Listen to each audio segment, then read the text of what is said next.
इसका भाष्य किया है महर्षि वेद व्यास जी ने। तो ये योग दर्शन इसके प्रथम पाद यानी समाधि पाद का ये प्रारंभ करते हैं। सबसे पहला सूत्र इन्होंने पढ़ा, अथ योगानुशासनम। अथ अब योगानुशासनम, योग विद्या को अनुशासित करते हैं, यानी वह योग विद्या जो पूर्व काल से ही प्रचलित थी।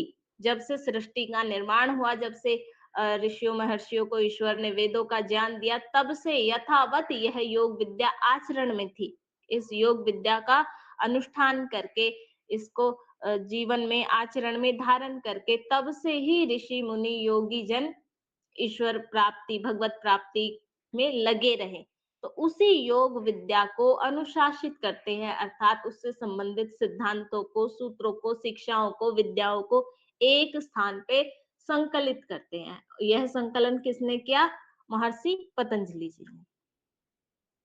ये योगानुशासनम। अब ये योग है क्या? जिस योग को, अर्थात जिस योग विद्या को संकलित करने के लिए बात की है, वो है क्या? तो उसके लिए दूसरा सूत्र पढ़ा, योगश्चित्त वृत्ति निरोधः। योग का अर्थ है चित्त की वृत्तियों का निरोध। चित्त की वृत्तियां, जो भी कुछ जानते हैं, जो भी कुछ आत्मा तक पहुंचता है, वह वृत्ति रूप में पहुंचता है, अर्थात चित्त में उससे संबंधित वृत्ति उपस्थित होती है। अब आत्मा इस वृत्ति को जानता है। हमने भोजन किया, भोजन से हमें स्वाद प्राप्त हुआ, सुख प्राप्त हुआ, तो अब आत्मा तक वो सुख नहीं जा रहा, आत्मा तक उस सुख की वृत्ति पहुंच रही है। आत्मा केवल उस सुख की वृत्ति को जान रहा है जो वृत्ति चित्त में उपस्थित है। ऐसे ही किसी ने हमें कोई कष्ट दिया तो दुख हुआ, अब आत्मा तक वो दुख नहीं जाता, आत्मा केवल चित्त में उपस्थित उस दुख से संबंधित वृत्ति को जान रहा है। ऐसे हमने कोई बहुत अधिक मधुर शब्द सुना, अब ये शब्द आत्मा तक नहीं जा रहा जो आत्मा को सुख दे रहा है, नहीं, शब्द चित्त में है, शब्द वृत्ति केवल चित्त तक उपस्थित है। अब आत्मा इस वृत्ति को देख रहा है, जान रहा है। तो चित्त में उपस्थित ये वृत्तियां जो आत्मा को बाह्य विषयों से जोड़ती हैं, आत्मा के स्वयं के और ईश्वर के अतिरिक्त अन्य विषयों से जो वृत्तियां जोड़ती हैं, वो सभी वृत्तियां योग चित्त वृत्ति निरोधः, इन वृत्तियों का निरोध करना, अर्थात इन वृत्तियों का रोक देना ही योग है। तीसरा सूत्र का, तदा दृष्टुः स्वरूपे अवस्थानम। तदा, तब कब? जब ये वृत्तियां रुक जाएगी, अर्थात योग में, समाधि में जब इन वृत्तियों का निरोध हो जाएगा, तब क्या होगा? तदा दृष्टुः स्वरूपे अवस्थानम, तब दृष्टा की स्वरूप में अवस्थानम, अवस्थिति होगी, स्थिति होगी। तब दृष्टा स्वरूप में स्थित होगा। किसके स्वरूप में स्थित होगा दृष्टा? तो दृष्टा के स्वरूप में स्थित होगा। अब यहाँ पर दृष्टा के दो अर्थ लिए जाते हैं। दो अर्थ कौन से? तो दोनों प्रकार की समाधियों से ग्रहण हो जाएगी, संप्रज्ञात भी और असंप्रज्ञात भी। तो तदा, तब दृष्टु स्वरूपे, दृष्टा के स्वरूप में अवस्थानम, अवस्थिति होगी। दृष्टु कौन हो गया? एक तो दृष्टु, एक तो दृष्टा आत्मा, क्योंकि जो चित्त के प्रति दृष्टा है, जो चित्त में स्थित वृत्तियों को देखता है, ऐसा जो दृष्टा है, उसके स्वरूप में स्थिति होगी आत्मा की, यानी स्वयं के स्वरूप में अवस्थित होगा वो। इससे पहले किसके स्वरूप में अवस्थित था? चित्त की वृत्तियों के स्वरूप में। जैसी वृत्ति चित्त में उपस्थित है, आत्मा उसी को देख रहा है, उसी को जान रहा है, उसी में अवस्थित है। लेकिन जब चित्त की यह वृत्तियां रुक जाती हैं, इन वृत्तियों का निरोध हो जाता है, तब आत्मा अपने स्वरूप में अवस्थित होता है, अर्थात अब वह अपने स्वरूप को जान रहा है। एक चीज ये हो गया संप्रज्ञात समाधि का विषय, क्योंकि संप्रज्ञात समाधि में आत्मा को स्वयं का साक्षात होता है, स्वयं के स्वरूप की प्राप्ति होती है। और दूसरा दृष्टु का अर्थ क्या करेंगे? सर्वदृष्टा परमात्मा के स्वरूप में स्थिति। जब चित्त वृत्तियों का निरोध हो जाता है और जो अस्मिता वृत्ति होती है, यानी आत्मा से संबंधित वृत्ति है, जब उसका भी निरोध हो जाता है, जब उसको भी आत्मा रोक देता है, तब उसकी सर्वदृष्टा, सर्वदृष्टा अर्थात सब कुछ को यथावत देखने वाला, अर्थात परमात्मा, उसके स्वरूप में स्थिति होती है, उसके स्वरूप में अवस्थिति, अवस्थानम, ये स्थिति उसको प्राप्त होती है, अर्थात असंप्रज्ञात समाधि की स्थिति।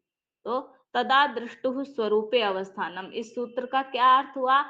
योगश्चित्त वृत्ति निरोध, ऐसा हो जाने पर अर्थात चित्त की वृत्तियों के रुक जाने पर दृष्टा की दृष्टा के स्वरूप में स्थिति होती है, यानी आत्मा के और परमात्मा के स्वरूप में स्थिति होती है। आगे देखिए, पांचवा सूत्र क्या कहा इन्होंने? वृत्तयः पंचतयः क्लिष्टा अक्लिष्टा। वृत्तियां, अब जिन नहीं क्षमा कीजिए, चौथा सूत्र छोड़ दिया हमने। वृत्ति सारूप्यम इतरत्र, ये वही बात है जो अभी पीछे हमने समझी। अ, तदा दृष्टुः स्वरूपे अवस्थानम, ये तो होता है योग के अंतर्गत, जब योग अर्थात समाधि के समय पे ऐसा होता है। और इसके अतिरिक्त कैसा होता है, उसके लिए कहा चौथा, वृत्ति सारूप्यम, वृत्ति के सारूप्यम, समान रूप वाला आत्मा होता है। कब? इतर अत्र, इतर अत्र, अन्य स्थितियों में, इतर अत्र, अन्य स्थितियों में, इससे भिन्न स्थितियों में, अर्थात योग से भिन्न स्थितियों में वृत्ति सारूप्यम होता है। जैसी चित्त में वृत्ति, वैसी ही आत्मा की स्थिति, वैसी ही आत्मा की अनुभूति। ये अन्य अवस्थाओं में होता है, समाधि के अतिरिक्त अवस्थाओं में जैसी चित्त की वृत्ति वैसी आत्मा की स्थिति, ये स्वरूप होता है। अब ये जो वृत्तियां हैं, जिनके समान, जिनके समरूप आत्मा स्वयं को अनुभव करता है समाधि से भिन्न अवस्था में, ये वृत्तियां कितनी है, कैसी है, कौन सी है, उसके लिए पांचवा सूत्र कह दिया, वृत्तियः पंचतयः क्लिष्टा अक्लिष्टा। ये वृत्तियां 5 प्रकार की है, जिनमें समाधि के अतिरिक्त आत्मा रहता है, जिनकी स्थिति में, तो वो वृत्तियां कौन सी है? 5 प्रकार की है, क्लिष्ट और अक्लिष्ट। क्लिष्ट और अक्लिष्ट भेद से 5 प्रकार की है। क्लिष्ट कौन सी है? जिनके मूल में क्लेश है, अर्थात जिन वृत्तियों के उठने में क्लेश कारण बनता है, वो वृत्तियां क्लिष्ट है। और जिन वृत्तियों को उठाने में अक्लेश अर्थात ज्ञान, अर्थात विवेक कारण बनता है, वो वृत्तियां अक्लिष्ट हैं। क्लिष्ट और अक्लिष्ट। क्लिष्ट जिनके मूल में क्लेश रहता है, जिनको प्रारंभ करने में, उठाने में क्लेश कारण बनता है, और अक्लिष्ट जिनको उठाने में, जिनकी उत्पत्ति में विवेक कारण बनता है, शुद्ध ज्ञान कारण बनता है, वो अक्लिष्ट वृत्तियां होती हैं। इसमें एक जो इसकी गलत व्याख्या चलती है, वो ये चलती है कि क्लिष्ट वृत्तियां वो होती है जो दुख का कारण होती है, और अक्लिष्ट वृत्तियां वो होती है जो सुख का कारण होती है। तो जब हम पहले इसको देख रहे थे, तब भी हमने इस अर्थ को ठीक ठीक समझा था। ऐसा नहीं होता, क्योंकि एक वृत्ति जो क्लेश के कारण उपस्थित हो रही है, वो हमें सुख भी दे सकती है। तो सुख देना और दुख देना ये मापक नहीं है, ये ठीक मापन नहीं है। ठीक मापन क्या है? वे वृत्तियां जिनके मूल में क्लेश होते हैं, वो क्लिष्ट हैं। क्लेश कौन कौन से? ये राग द्वेष अविद्या अस्मिता आदि, ये जो क्लेश है, ये भी क्लेश है। और जब बहुत निम्न स्तर के क्लेश हो जाते हैं, जैसे लोभ क्रोध मोह आदि, ये सब भी क्लेश। तो इनसे संबंधित जो भी वृत्तियां हैं, वो क्लिष्ट वृत्तियां हैं। और जिनके मूल में विवेक है, विवेक अर्थात योग से संबंधित सत्य ज्ञान, जैसे आत्मा, आत्मा से संबंधित ज्ञान, जैसे क्या कि आत्मा अजर अमर है, यानी आत्मा कभी बूढ़ा नहीं होता। आत्मा ना स्त्री है ना पुरुष है, वह मरता नहीं है। अगर इस वृत्ति से संबंधित कोई भी, इस संस्कार से संबंधित कोई भी विचार उपस्थित हो रहा है, तो वह किसके अंतर्गत आएगा? वह अक्लिष्ट वृत्ति के अंतर्गत आएगा। चाहे वो हमारा स्वयं के साथ व्यवहार हो, चाहे दूसरे के साथ व्यवहार हो। एक सत्य सिद्धांत है कि ईश्वर न्यायकारी है। हम जो भी कर्म कर रहे हैं, ईश्वर हमें उसका यथा योग्य, एग्जैक्ट उसका फल देने वाला है। तो ये जो वृत्ति है, यह अक्लिष्ट वृत्ति है, क्योंकि इस वृत्ति के मूल में क्लेश नहीं है, इसको उठाने में क्लेश सहायक नहीं है।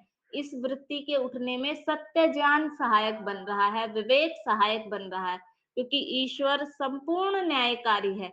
ये सत्य बात है। और इस वृत्ति के मूल में यही सिद्धांत है कि ईश्वर न्यायकारी है, तो इसलिए यह अक्लिष्ट वृत्ति है। एक अन्य ईश्वर सर्वव्यापक है, हम जो भी कार्य कर रहे हैं उसको भली भांति देख और जान रहा है। इस वृत्ति के मूल में भी एक सत्य सिद्धांत काम कर रहा है, एक विवेक काम कर रहा है, तो यह भी अक्लिष्ट वृत्ति है। इसके अतिरिक्त जो अन्य यानी शरीर से संबंधित वृत्तियां हैं, मैं इतना मोटा हूं, मैं इतना पतला हूं, मैं इतना लंबा हूं, मेरी इतनी आयु है, ये जो सभी वृत्तियां हैं, इनके मूल में सत्य ज्ञान नहीं है। क्योंकि मेरी तो कोई आयु ही नहीं है, मेरा तो कोई आकार ही नहीं है, लंबा छोटा मोटा, मैं स्त्री हूँ, मैं पुरुष हूँ, मैं तो मेरे साथ तो ये चीजें जुड़ी ही हुई नहीं है। स्त्री या पुरुष वाली ये सब तो शरीर के साथ जुड़ा हुआ है। तो ये जब माँ से संबंधित ये वृत्तियां उपस्थित हो रही है, शरीर से संबंधित, तो ये क्लिष्ट वृत्तियों के अंतर्गत आएगा। और भी इसको व्यापक रूप में लिया जा सकता है, जिस पे पूर्व में चर्चाएं हो चुकी। अब तो ये कभी आपसे ही पूछे जाएंगे। आगे देखिए छठा क्या है। अब ये जो क्लिष्ट और अक्लिष्ट वृत्तियां हैं, ये तो हमने देख ली, लेकिन इन्होंने एक और वर्गीकरण किया, पंचतय्य, 5 प्रकार की वृत्ति है। तो वो 5 प्रकार कौन से हैं, उसके लिए छठा सूत्र पढ़ दिया, प्रमाण विपर्यय विकल्प निद्रा स्मृतयः। 5 वृत्तियां हैं जिनमें प्रमाण वृत्ति, विपर्यय वृत्ति, विकल्प वृत्ति, निद्रा वृत्ति और स्मृति वृत्ति। 5 तरह के विचार हैं, 5 तरह की स्थितियां हैं जिनका चित्त अनुभव करता है, यानी चित्त के माध्यम से आत्मा अनुभव करता है। तो वो 5 चीजें कौन कौन सी? एक तो प्रमाण वृत्ति। प्रमाण वृत्ति प्रमाण वृत्ति के अंतर्गत 8 प्रमाण आते हैं, जिनमें से मुख्य 3 को योग दर्शन के अंतर्गत ग्रहण किया गया है, यानी प्रत्यक्ष प्रमाण। किसी वस्तु बाह्य किसी वस्तु से अंदर जो वृत्ति उपस्थित होती है उसको कहते हैं प्रमाण वृत्ति। जैसे हमने किसी व्यक्ति को देखा, अब जिस व्यक्ति को देखा वो बाहर है, वो अवयव, वो व्यक्ति बाहर है, वो सब्जेक्ट बाहर है। अब उस बाहरी सब्जेक्ट को देख करके अंदर जो ज्ञान उपस्थित हो रहा है, अंदर जो वृत्ति उपस्थित हो रही है, उसको कहेंगे प्रमाण वृत्ति। और क्योंकि अब ये विषय जैसा बाहर है, बिल्कुल ऐसी की ऐसी अंदर वृत्ति उपस्थित हो रही है, जैसा बाहर उसका स्वरूप है, जैसी स्थिति है, एग्जैक्ट वही स्थिति, वही स्वरूप, वही वृत्ति, वही इमेज अंदर चित्त में बन रही है, तो इसको कहेंगे प्रत्यक्ष प्रमाण वृत्ति। अगर बाहर कुछ अलग है और भीतर कुछ अलग, उससे कुछ भी भिन्न, थोड़ी सी भी अ, अलग उससे वृत्ति बन रही है, अलग इमेज बन रही है, तो अब ये प्रमाण वृत्ति नहीं कहलाएगा। प्रमाण वृत्ति प्रमाण का आधार है कि जो बाहर है वही ज्ञान भीतर होना, वैसा का वैसा अंदर ज्ञान होना, ये प्रमाण में प्रत्यक्ष प्रमाण वृत्ति। दूसरा क्या आता है इसी प्रमाण वृत्ति के अंतर्गत? अनुमान प्रमाण वृत्ति। अनुमान प्रमाण वृत्ति क्या होता है? बाहर किसी एक वस्तु को देख करके और उस वस्तु से संबंधित किसी विषय, किसी बात या किसी अन्य वस्तु के विषय में अनुमान करना। जैसे किसी विद्वान बालक को देखा, एक बालक है जो शुद्ध वेद मंत्रों का उच्चारण करता है, बड़ा शालीन उसका स्वभाव है, बड़ा विनम्र है, उस बालक को देख करके उसके माता पिता की स्थिति के बारे में हम अनुमान करते हैं। अनुमान स्वाभाविक रूप से होता है। एक बालक देखा हमने, सुंदर है, सुशील है, सभ्य है, अब उस बालक के गुरु या उसकी शिक्षा के विषय में अनुमान होता है कि अवश्य ही किसी अच्छे से गुरुकुल में या किसी अच्छे से विद्यालय में पढ़ा हुआ होगा। तो ये जो वृत्तियां उपस्थित हो रही है, ये सब अनुमान प्रमाण वृत्तियां हैं, क्योंकि प्रत्यक्ष तो है नहीं, पढ़ते हुए तो हमने बालक को देखा नहीं है, माता पिता से अभी हम उसके से मिले नहीं है, लेकिन उनके विषय में भी जो वृत्ति उपस्थित हो रही है, ये अनुमान प्रमाण वृत्ति है, जो कि उस बालक को देख करके हमने अनुमित की है। ठीक इसी तरह बादल का हम प्रत्यक्ष कर रहे हैं और वर्षा का अनुमान करते हैं। बादलों को देख करके जो वर्षा का अनुमान लगता है, वह भी अनुमान प्रमाण वृत्ति के अंतर्गत आएगा। कहीं दूर से हमने धुआं उठता हुआ देखा, तो धुएं को तो हमने प्रत्यक्ष देख लिया, लेकिन धुएं के ज्ञान होने के साथ साथ गौण रूप से एक और ज्ञान जुड़ा हुआ है, अग्नि का। अग्नि को अभी हमने देखा नहीं है, हमने तो धुएं को देखा है, लेकिन धुएं को देखते हुए भी अग्नि का जो ज्ञान हो रहा है, यह अनुमान प्रमाण के द्वारा ज्ञान हो रहा है। जैसे कई बार दोपहर का समय होता है, धूप देख करके हम समय का अनुमान करते हैं। धूप इतनी है, लगता है ये समय हो गया, 2:30 बज गए, 3 बज गए, 4 बज गए, ये जो हम टाइम का अनुमान लगाते हैं। देखा नहीं है अभी हमने घड़ी में कि एग्ज़ैक्ट इतना हो गया है, लेकिन एक अनुमान लगाते हैं। तो ये चीज़ें, ये अनुमान प्रमाण वृत्ति। और इसके साथ एक और था शब्द प्रमाण, जिसको योग दर्शन स्वीकार करता है। प्रत्यक्ष, अनुमान और आगम प्रमाण या शब्द प्रमाण। ये आगम प्रमाण या शब्द प्रमाण क्या होता है कि हमने तो उसका प्रत्यक्ष नहीं किया है, हमने तो उस स्थिति को नहीं देखा है, लेकिन जिसने देखा है, अब यदि वो किसी को बताए, उसको भी प्रमाण वृत्ति के अंतर्गत लिया गया। जैसे समाज में प्राप्त नहीं है अभी, लेकिन योग दर्शन में महर्षि पतंजलि जी ने समाधि के विषय में बताया है और व्यास जी ने भी फिर समाधि के विषय में एक्सप्लेन किया है। उस हमें तो प्राप्त नहीं है, लेकिन उस योग दर्शन के पतंजलि जी के सूत्र को पढ़ करके या व्यास भाष्य में व्यास जी द्वारा किए गए विस्तार को पढ़ करके समाधि के विषय में कुछ चिंतन करते हैं, कुछ वृत्ति आती है, अच्छा समाधि ऐसी ऐसी होती होगी। उन्होंने पंक्ति लिखी है, चित्त वृत्तियों का ना तत्र प्रत्यय एक तांता ध्यानम, ये जो विषय लिखे हुए हैं, इन बातों से संबंधित यानी इनको पढ़ करके जो अब विचार उपस्थित होते हैं, जो वृत्तियां उपस्थित होती है, इनको कहेंगे आगम प्रमाण वृत्ति या शब्द प्रमाण वृत्ति।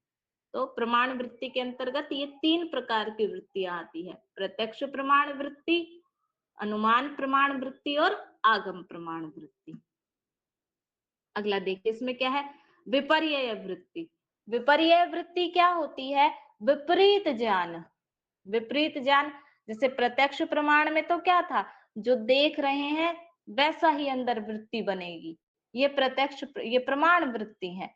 लेकिन जो देख रहे हैं उससे विपरीत वृत्ति बनना, ये विपर्यय वृत्ति के अंतर्गत आएगा।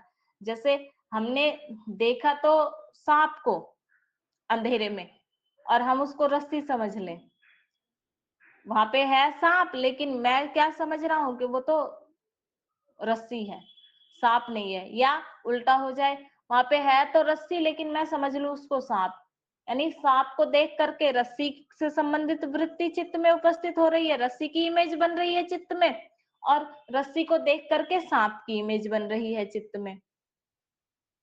ऐसे अंधेरे के कारण से कहीं दूर कहीं खड़े हैं, कोई खंबा है, खंबे वहां पे है एग्जैक्ट खंबा, लेकिन हमारे चित्त में जो इमेज बन रही है वो हमें लग रहा है वहां पे कोई व्यक्ति खड़ा है, या वहां पे कोई व्यक्ति खड़ा है, हमारे चित्त में एक जो इमेज बन रही है हमें लग रहा है कि वहां पे कोई खंबा है, ऐसा। तो ये विपर्यय वृत्ति। अब वैसे ये विषय पूर्व में आ चुका, फिर भी एक समाधान कि भाई विपर्यय वृत्ति को प्रमाण वृत्ति के अंतर्गत ही क्यों नहीं लिया? प्रमाण वृत्ति भी तो देखकर ही उपस्थित हो रही थी और विपर्यय वृत्ति भी देखकर ही उपस्थित हो रही है। इसलिए नहीं लिया क्योंकि विपर्यय वृत्ति का खंडन हो जाता है शुद्ध ज्ञान के अर्थात प्रमाण वृत्ति के उपस्थित होते ही। प्रत्यक्ष प्रमाण वृत्ति था ना कि उसको देख लेना, जो बाहर है वही भीतर होना, ये प्रत्यक्ष प्रमाण वृत्ति थी।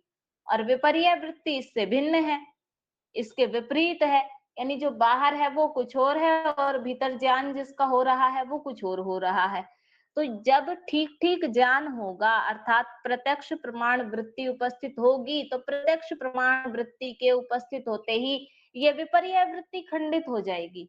यानी रस्सी को जब वह सांप न जान करके रस्सी ही जान लेगा, तब जो उसने पहले रस्सी को सांप जाना था वह सांप का ज्ञान तो खंडित हो गया, सांप का ज्ञान तो हट गया। तो अगर दोनों को एक ही माने, प्रमाण वृत्ति और विपर्यय वृत्ति को एक ही माने, तो फिर एक को खंडित नहीं होना चाहिए, उसके समानांतर चलते रहना चाहिए, लेकिन वो तो खंडित हो गई। इसलिए प्रत्यक्ष आदि जो प्रमाण वृत्ति है वो भिन्न है और ये विपर्यय वृत्ति भिन्न है। विपर्यय वृत्ति अर्थात विपरीत ज्ञान, किसी भी वस्तु से संबंधित ऐसा ज्ञान जो वास्तव में कुछ और है और हमें ज्ञात कुछ और हो रहा है, जिसमें एक तो यही ज्ञान है अपने आप को शरीर समझना, क्योंकि हम शरीर हैं ही नहीं। अपने आप को मन समझना, क्योंकि हम मन है ही नहीं, बुद्धि समझना, क्योंकि बुद्धि है ही नहीं हम। हम इन सब के स्वामी हैं, इनसे भिन्न एक सत्ता है। ये विपर्य वृत्ति का हुआ। अच्छा, विकल्प वृत्ति क्या है?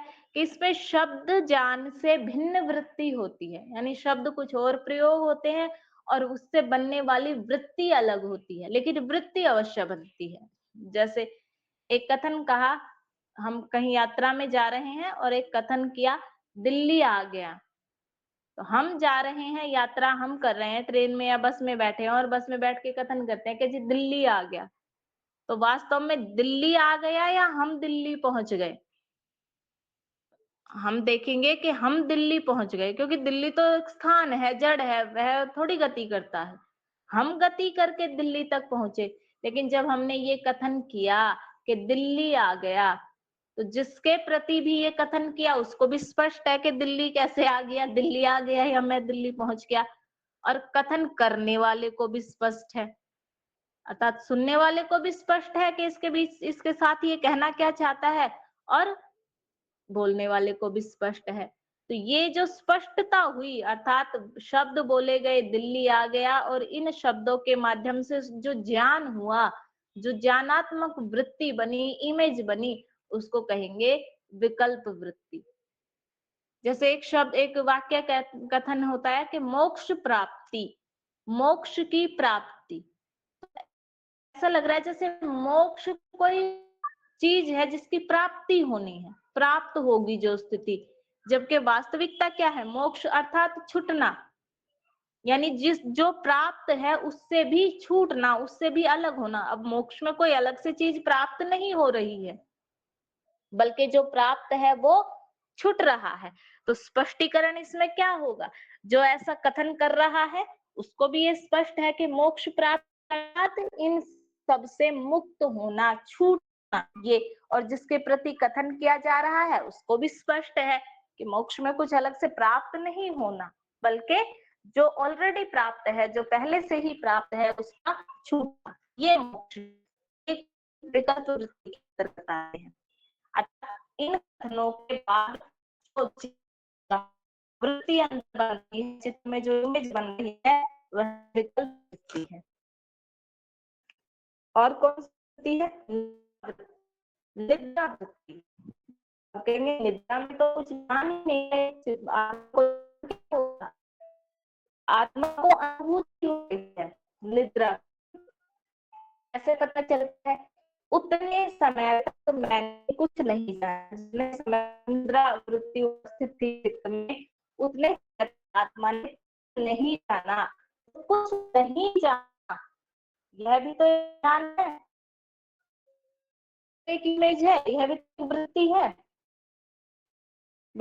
समय तक आत्मा ने कुछ नहीं जाना, कोई बाह्य विषय उपस्थित नहीं था, यह भी तो एक ज्ञान है।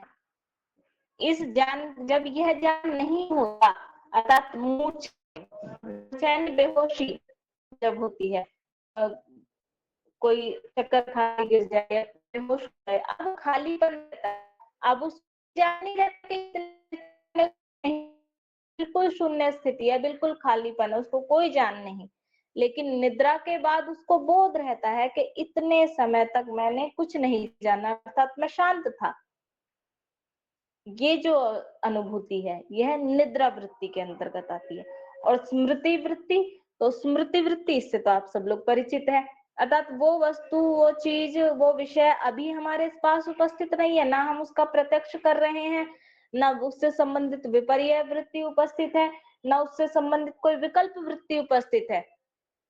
वो वस्तु या विषय या स्थिति पूर्व में उससे संबंधित स्मृति है हमारे चित्त में, और उसका उपस्थित होना। सूत्र में इसके लिए कहा है अनुभूत विषय असंप्रमोष। अनुभूत विषय का असंप्रमोष, यानी जो विषय हमने पूर्व में कभी अनुभव किया है, कभी देखा है, कभी जाना है, उस विषय का असंप्रमोष, अर्थात उसका अनुपस्थित ना होना, उस विषय का पुनः पुनः उपस्थित होना, फिर से उसको चित्त में आना, फिर से उससे संबंधित वृत्ति का, इमेज का उपस्थित होना, ये स्मृति वृत्ति के अंतर्गत आता है। तो ये 5 प्रकार की वृत्तियां हैं। यही पांचों प्रकार की वृत्तियां क्लिष्ट और अक्लिष्ट के अंतर्गत आती हैं। जब इन वृत्तियों को यानी प्रमाण वृत्ति को, विपर्य वृत्ति को, विकल्प वृत्ति को, निद्रा वृत्ति को और स्मृति वृत्ति को, जब इन पांचों वृत्तियों को उठाने में कोई क्लेश कारण बनता है तो ये पांचों वृत्तियां क्लिष्ट वृत्तियां हो जाती है। क्लिष्ट प्रमाण वृत्ति, क्लिष्ट विपर्य वृत्ति, क्लिष्ट विकल्प वृत्ति, क्लिष्ट निद्रा वृत्ति और क्लिष्ट स्मृति वृत्ति कब बन जाती है? जब इनके उठने में कोई क्लेश कारण बनता है, जब किसी क्लेश के कारण ये उपस्थित होती हैं, और यही पांचों वृत्तियां अक्लिष्ट वृत्तियां बन जाती है, अर्थात अक्लिष्ट प्रमाण वृत्ति, अक्लिष्ट विपर्य वृत्ति, अक्लिष्ट विकल्प वृत्ति, अक्लिष्ट निद्रा वृत्ति और अक्लिष्ट स्मृति वृत्ति। ये कब बन जाती है? जब ये वृत्तियां विवेक ज्ञान से उपस्थित होती हैं, अर्थात इनके उठने में कोई सत्य सिद्धांत या कोई सत्य ज्ञान कारण बनता है, तब ये अक्लिष्ट वृत्तियां कहलाती हैं। अब ये एक एक वृत्ति का जो अभी हमने देखा था उसी को देख रहे हैं, तो इसको हम ज्यादा गंभीरता में नहीं देखेंगे, केवल सूत्र पढ़ेंगे। प्रत्यक्ष अनुमान आगमा प्रमाणानि, अभी जिनके विषय में हमने चर्चा की थी, प्रत्यक्ष अनुमान और आगम, ये प्रमाण वृत्ति है। प्रत्यक्ष अर्थात किसी वस्तु को, किसी विषय को, किसी स्थिति को, अर्थात किसी सब्जेक्ट को देख करके उससे संबंधित जो एज इट इज इमेज चित्त में बनती है उसको प्रत्यक्ष कहेंगे। अनुमान अर्थात बाहर कुछ और देखा है, अब उससे संबंधित किसी दूसरे विषय का हम जो अनुमान करते हैं, अब जो इमेज बनती है वह अनुमान वृत्ति कहलाएगी। और आगम यानी मैंने प्रत्यक्ष नहीं किया, लेकिन जिसने प्रत्यक्ष किया है उसकी बात सुनकर के अब जो वृत्ति उपस्थित हो रही है उसको आगम प्रमाण वृत्ति के अंतर्गत लेंगे। विपर्ययो मिथ्या ज्ञानम अतद रूप प्रतिष्ठम, विपर्य वृत्ति अर्थात मिथ्या ज्ञान अर्थात विपरीत ज्ञान, अतद रूप प्रतिष्ठम अर्थात वह वस्तु जैसी है उस स्वरूप की प्राप्ति नहीं हो रही है वृत्ति के माध्यम से, वह विपर्य वृत्ति। और शब्द ज्ञान अनुपाति वस्तु शून्य विकल्प, शब्द ज्ञान का अनुसरण करने वाली यानी उससे संबंधित शब्द जब उपस्थित हुए तो ये वृत्ति उपस्थित हो जाती है। जैसे जब ये शब्द उपस्थित हुआ कि दिल्ली आ गया, तो अब दिल्ली आ गया इस शब्द के उपस्थित होते ही जो मुख्य वृत्ति है, जो मेन ज्ञान है कि भाई हम दिल्ली पहुंच गए हैं, ये तो उपस्थित हो गया, लेकिन मैं दिल्ली पहुंच गया हूं ऐसा कथन नहीं किया जा रहा, कथन कुछ और किया जा रहा है। तो वृत्ति के अर्थात ज्ञान के अनुरूप कथन उपस्थित ना होना, शब्द ज्ञान अनुपाति वस्तु शून्य, जैसा कथन किया जा रहा है वैसा ज्ञान नहीं और जैसा ज्ञान हो रहा है वैसा कथन नहीं किया जा रहा, ये विकल्प वृत्ति के समय होती है स्थिति। और अभाव प्रत्यय आलंबना वृत्तिर निद्रा, अभाव प्रत्यय का आलंबन करने वाली जो वृत्ति है वह निद्रा वृत्ति है। अभाव प्रत्यय वही प्रत्यय का अभाव अर्थात ज्ञान का अभाव जिस अवस्था में रहता है उस अवस्था का आलंबन करने वाली जो वृत्ति है वह निद्रा वृत्ति है। 10 सूत्र हमारे आज हमने देख लिए हैं प्रथम पाद के। ये 2 पाद हैं हमारे, तो और थोड़ा अपनी स्पीड को बढ़ाएंगे, प्रारंभ से ही पढ़ने में लगेंगे तो मुझे लगता है आगे 5 दिन तक हमारा ये पूरा हो जाएगा और फिर हम तृतीय पाद विभूति पाद को प्रारंभ कर लेंगे। आज की कक्षा का समय तो इतना हो गया है, इतने में अगर आपको कुछ और पूछना है या कुछ कहना है मेरी गति को लेकर के या शैली को लेकर के कोई सुझाव है तो आप बता सकते हैं। मेरी तरफ से आज मैंने 10 सूत्रों को समझाने का प्रयत्न किया।